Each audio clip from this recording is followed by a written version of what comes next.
by His Excellency Recep Tayyip Erdogan, President of the Republic of Turkey, I request protocol to escort His Excellency.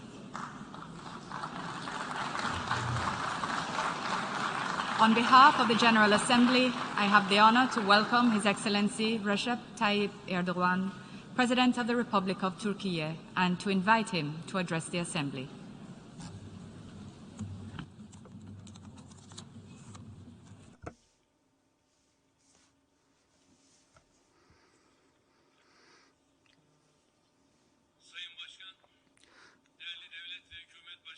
Mr. Chairman, distinguished heads of states and governments, distinguished Secretary General, distinguished delegates, I would like to wholeheartedly salute you all on behalf of myself and on behalf of my nation.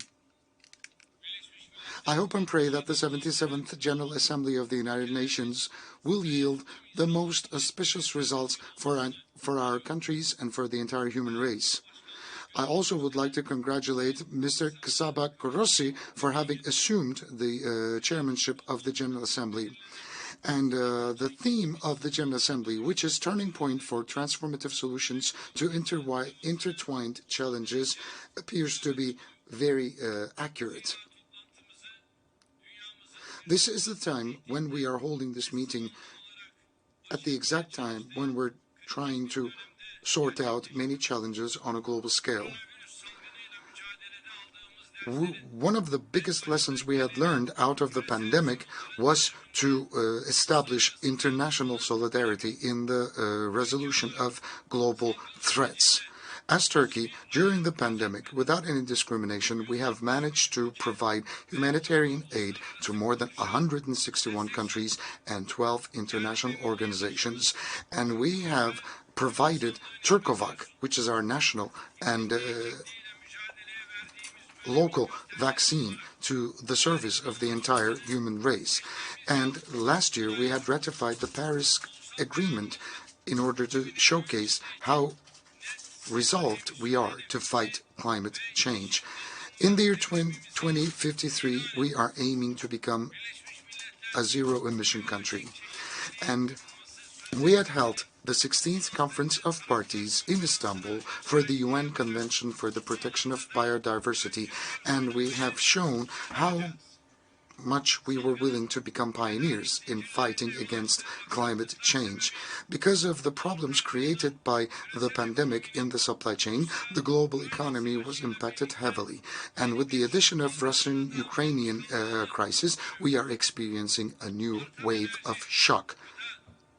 The prices for energy, the food, and raw material is increasing, thus creating an enormous pressure of inflation, and it is having a significant ramification upon the global economies and social welfare. These developments have proven once again as to how important energy supply security is. And as Turkey, ever since the beginning, we have been focusing on energy not as an issue of competition, but an area for cooperation. Right next to our need, we have revived many projects which would support energy security not only in our region, but also on a global scale. And with the recent developments, our stance had been confirmed. The process that we're going through has also risked food supply security. This is the 21st century, and we have reached the highest extents of financial and technological opportunities. However, in this day and age, still 1/5 of the world is crippled in the hands of poverty and hunger. With the recent developments, the world was aiming to reach zero poverty and hunger in the year 2023 as a part of the Sustainable Development Goals. But it seems like we are getting away from our prospective achievements. This is the day and age where we need to shed a light on our path, and that can only be possible through international cooperation and solidarity, and we need to assume a just and fair approach towards one another. Against the challenges that identify our common fate, we need to move together. As Turkey, we are willing to showcase this will. as we have done during the pandemic and during the crisis of climate change. Also, we have proven our stance while we were fighting against the crisis created as a result of the Russian-Ukrainian conflict. The Ukrainian conflict is exceeding the 7th month threshold, and we think that the war will never have a triumph, and a fair peace process will not have a loser. This is important because we are always underlining the significance of diplomacy in the settlement of the disputes through dialogue once and for all. That's why we got together the parties in Antalya Diplomacy Forum and then in Istanbul to become facilitators in a reconciliation process.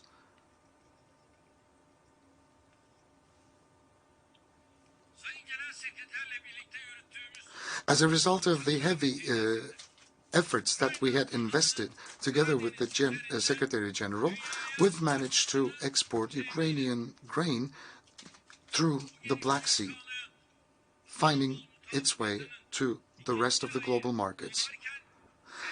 Istanbul Convention that allowed this export is still very much vital, and the exports are gaining momentum as time goes by.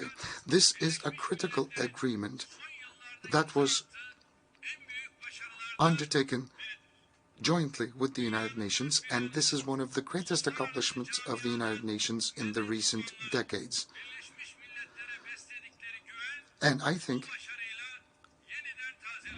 the international community revived its confidence in the United Nations as a result of Istanbul Convention, because Istanbul Convention proves once again that negotiations can yield results, especially in issues which are vital to all the parties involved.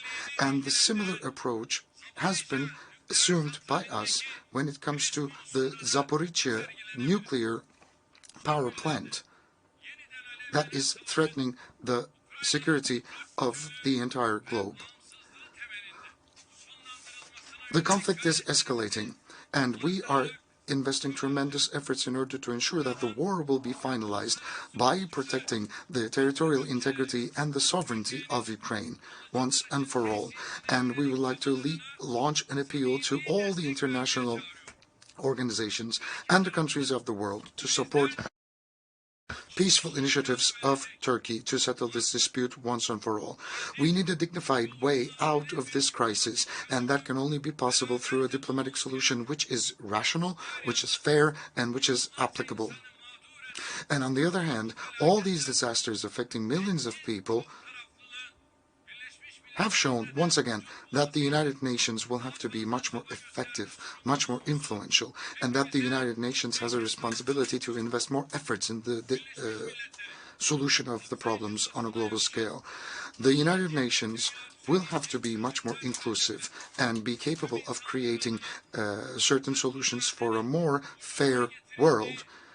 And the United Nations have to become an international organization where a common will of the entire human race can be put forward. Especially the Security Council has to be more effective, more democratic, more transparent, and more accountable. It has to be more functional, and it is going to be for the entire human race in its search for peace, justice, and welfare. This is going to be a turning point for us all.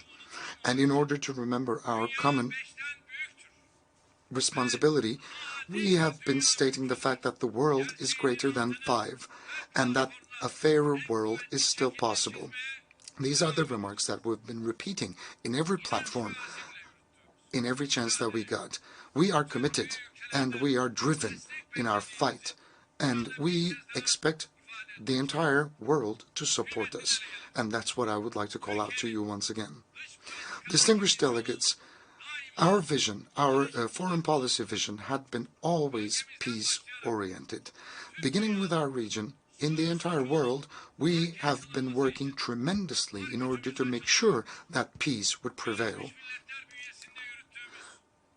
In our initiative, which is called Mediation for Peace, that we have been conducting under the auspices of the United Nations, we have been spending tremendous efforts in order to resolve conflicts. From Europe to Latin America, from Africa to different geographies, we are trying to take a mediation position, and we are assuming a facilitating position in order to settle the disputes once and for all. We are right there in the heart of the region, which is surrounded by conflicts.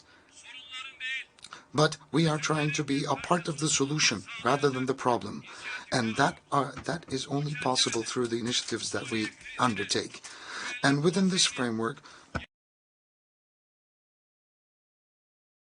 we are always underlining the fact that a peaceful settlement has to be found for the Syrian conflict within the framework of the United Nations Security Council Resolution 2254, which is going to be permanent and which is going to be reliable. I think if the conflict would be sustained, it would threaten the territorial integrity of Syria and the security and the welfare of our region. Right now, 4 million civilians of Syrian descent have been hosted in our country.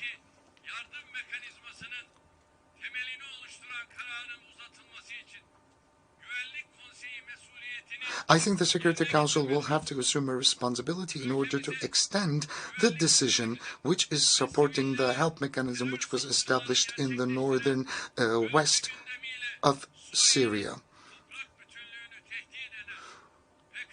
We are fighting against terrorist organizations such as PKK and its offsprings, which are imposing a great and a clear threat upon our Turkey and our security forces.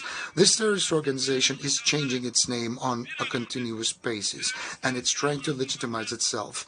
And we have to call out to the global forces to stop weaponizing these terrorist organizations and to stop making the same mistakes of the past. We are powerful enough to take all the measures against terrorism, and that is an information that I need to remind you of once again. And we will never shy away from fighting against terrorism, and we will always be very resolved in taking necessary measures in order to combat terrorism. We are trying to do everything we can within our capability in a very sincere fashion to ensure that our Syrian brothers and sisters will be able to go back to their countries in a dignified, safe, and a secure fashion. We are trying to ripen the conditions so that the civilians fleeing war can go back to their own motherlands. And in order for them to lead a dignified life, we are building 100,000 briquette homes in several parts of Syria, so that they can seek refuge there.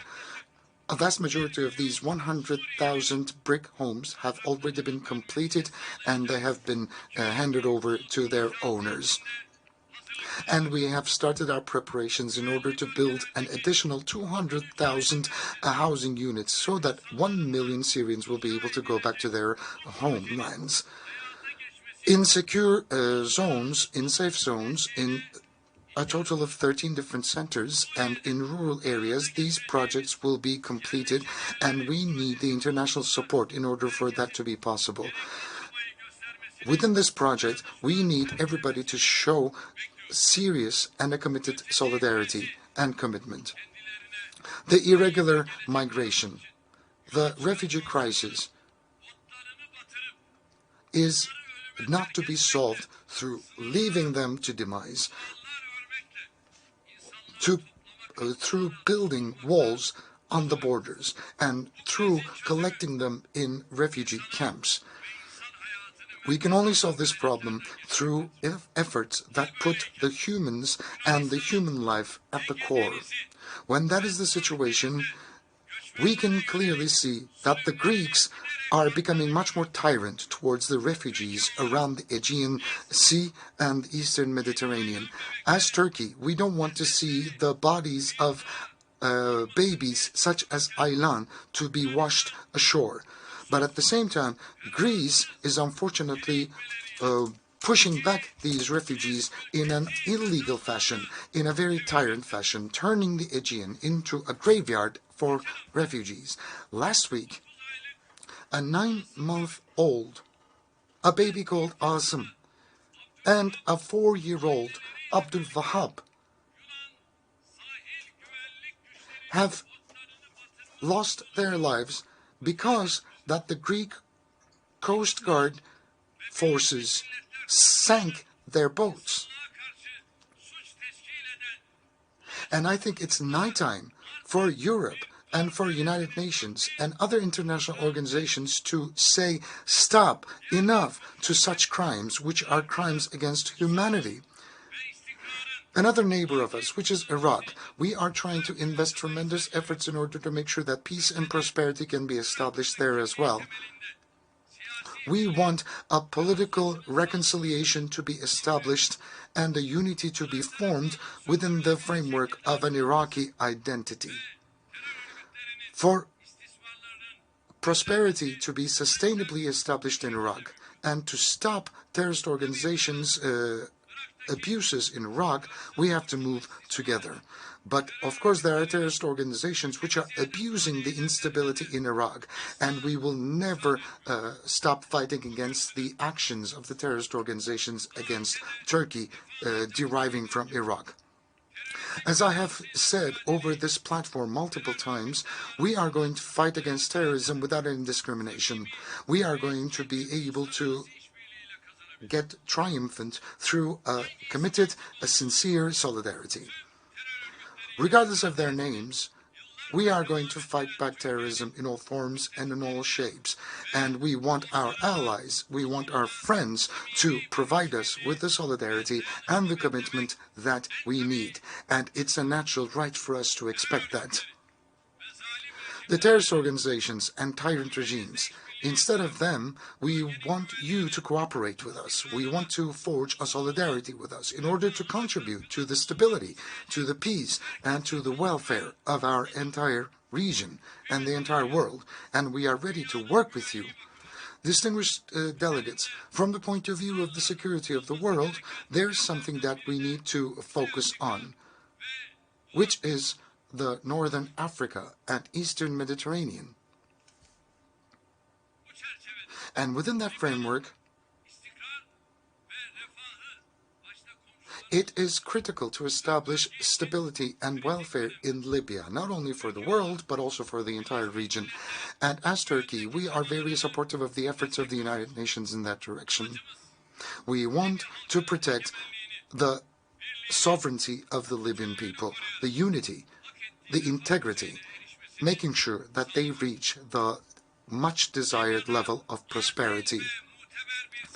A fair and prevalent election period will have to be conducted in Libya, and a strong government will have to be established there, gaining legitimacy from the will of the people.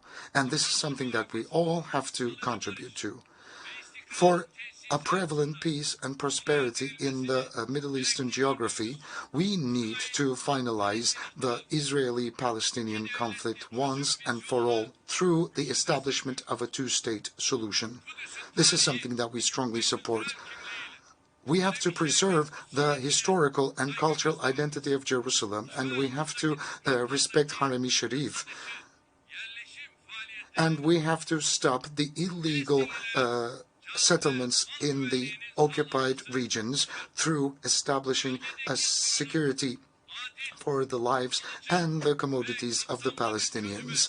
We have to establish a permanent and a fair solution for the region, with Eastern Jerusalem becoming a capital, and through establishing a free and sovereign Palestinian state. There are no other solutions whatsoever than this.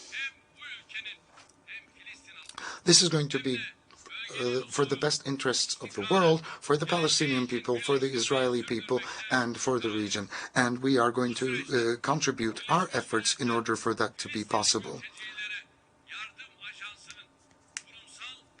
And it is our international community's responsibility to help the Palestinian Refugee Assistance Agency of the United Nations to have an increased financial capacity. At the same time, we are closely concerned about the problems deriving from Iran. We have always supported the JPAC. We need diplomacy and dialogue in order to settle the disputes about the nuclear program of Iran once and for all. And we want solutions to be created once and for all. And Azerbaijan has to free the occupied lands once and for all. And we have a historical opportunity to make sure that a permanent peace and stability can be established in southern Caucasia. As Turkey, we have been very supportive of the process going on between Azerbaijan and Armenian, and we have taken significant steps forward in order to make the utmost use of this opportunity that avails itself. Recent conflicts had shed an obscure shadow upon these positive developments, but we believe still that a permanent peace can be established between these two countries.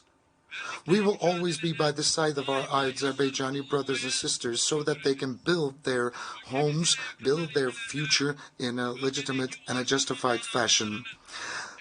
The transportation connections in our region is a concern of us as well, and if we were to open those connections once again, it will contribute tremendously to the welfare of the entire region. At the same time, almost for the last 50 years, Afghanistan has been fighting against conflict, terrorism, and poverty, and still Afghanistan is going through a significant and a challenging time. The intermediary government will have to take necessary steps forward in order to ensure fundamental rights and liberties for the human beings. And we believe that there might be certain promising developments there. And we will keep on supporting our Afghani brothers and sisters during this process. India and Pakistan, after having established their sovereignty and independence 75 years ago, they still haven't established peace and solidarity between one another. And this is much unfortunate. We hope and pray that a fair and a permanent peace and prosperity will be established in Kashmir. And we would like to extend our condolences sincerely to the people of Pakistan because of the disaster floods that they had experienced quite recently. And after the flood, we had launched humanitarian aid campaigns, which are still sustained. And we would like to call out to the international community to help the people of Pakistan as they are going through this most unfortunate and painful time. The Rohingya Muslims will have to go back to their motherlands in a safe, secure, and a voluntary and a dignified fashion, and we are supporting that in every extent possible. And we are very sensitive towards the protection of the fundamental rights and the liberties of the Muslim Uyghur Turks in such a way that will never threaten the territorial integrity and sovereignty of China. In the Balkans, we are investing tremendous efforts in order for peace and prosperity to be strengthened and for the disputes to be settled once and for all through dialogue in multiple platforms. And at the beginning of September, we had launched an official visit, including to Bosnia-Herzegovina, Serbia, and Croatia. Once after the elections have been positively finalized in Bosnia-Herzegovina, I think it is going to contribute tremendously to the dialogue process between Belgrade and Pristina, and it will contribute tremendously to the stability of the region. As Turkey, in the Aegean Sea and in the Eastern Mediterranean, we want all the problems to be settled once and for all within the framework of good neighborly relations and in compliance with the international law. I think those countries who are going after adventures in our region are making themselves feel funny, which are no equivalent to us at all. In the Eastern Mediterranean, peace and stability depends on respecting the rights of all the parties involved. We expect Greece to leave escalation and provocation policies to one side and respond to our calls for cooperation and solidarity. We believe that the Eastern Mediterranean Conference that we had recommended previously will serve this very purpose. Our interlocutors, unfortunately, had never taken a positive step forward in order to respond to this call, and it clearly states who supports provocation and conflict and who supports peace and stability. We will always defend our rights in the Aegean and Eastern Mediterranean at the farthest extent, and we will never yield to the escalation strategies led by other countries. Even in the Cyprus issue, we want to reach a settlement once and for all in a fair, permanent, and a just and a sustainable way. And we have always been working together with the Turkish Republic of Northern Cyprus in order for that to be possible. On this island, there are two states and there are two different nations, and this should be accepted by all.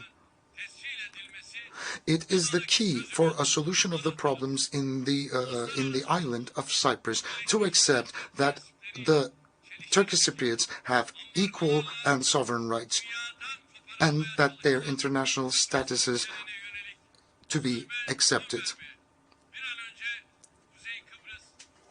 We would like to ask the international community to stop imposing sanctions upon the Turkish Cypriots and to eliminate all forms of embargo and stop this tyranny once and for all. Greece is a member of the European Union, and they are pushing back the refugees in the Aegean Sea in a very inhumane fashion. And they are also imposing certain policies upon the Turkish minorities which are of Muslim descent, neglecting all their legal responsibilities. So what we want to see is to see Greece finalizing these efforts and ask the European Union to be more considerate instead of turning a blind eye towards these violations. Distinguished guests, ladies and gentlemen, every challenge that we experience on a global and a regional fashion, we see that solidarity between Turkey and the EU is very much significant. Turkey is celebrating the 70th anniversary of joining NATO. We are a very strong ally of NATO. We have diplomatic initiatives and we have military capabilities that are contributing to the security of the Europe and the Atlantic.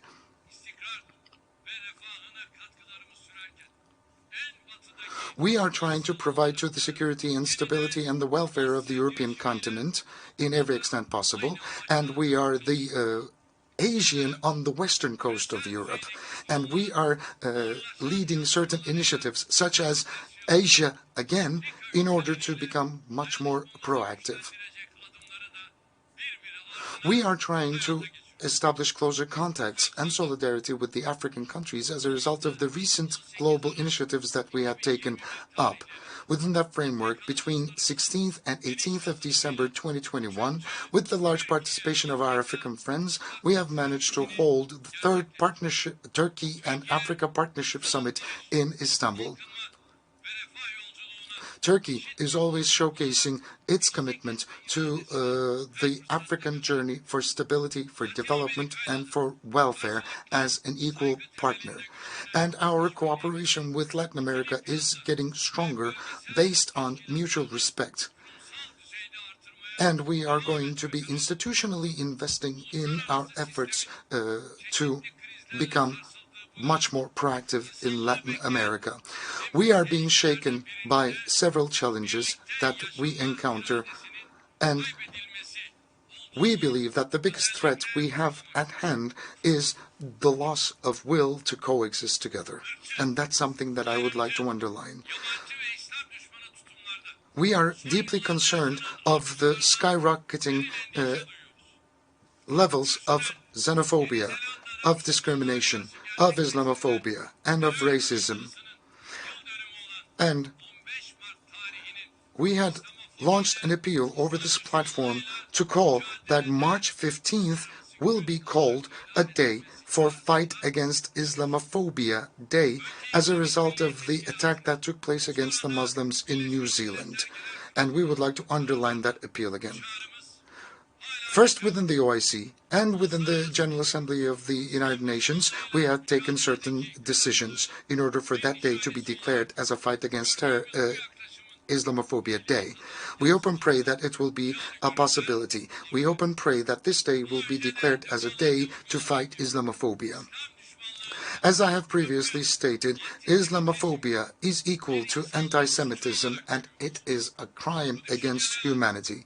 And with these thoughts, I hope and pray that the 77th of the General Assembly of the United Nations will be able to accomplish the targets which will respond to the expectations and the aspirations of the entire human race.